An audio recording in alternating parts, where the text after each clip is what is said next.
það sem að ferðamenn þurfa náttúrulega fyrst og fremst að gera áður en þeir fara í ferðalag, hvort sem á háhitasvæði eða annars staðar, að það að kanna aðstæður á svæðinu. Og þá í fyrsta lagi auðvitað kanna veðurspá og allt þess háttar, öll þessi venjulegu atriði skilja eftir ferðaáætlun.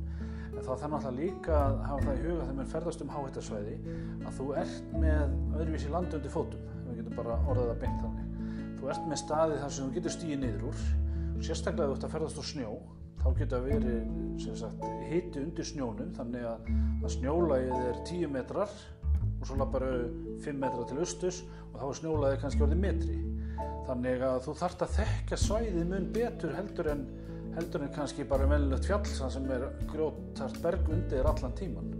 Þannig að þekkja vel svæðið, fara nákvæmlega eftir leiðbeiningum, stígum ef þeir eru til staðar og læra svolítið að lesa í landslagið. Þú sér það nokkuð neginn að ef þú ert að labba og það er bara gras og berg og möl og svo ertu komin með fullt af litum, þá er það staður sem er líklegur til þess að vera leir og ef það rýkur aðeins út við hliðina og þá ertu komin með eitthvað sem kemst upp og þá kemst fóturinn á þér niður.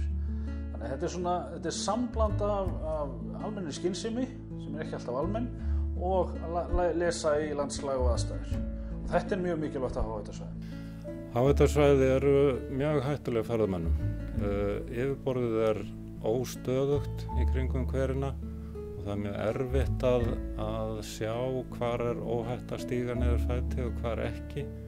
Það er sjóðandi vatn og súrt vatn, mjög stutt undir yfirborðinu og mjög auðvelt að stíga niður í gegn og ofan í sjóðandi vatn eða leir.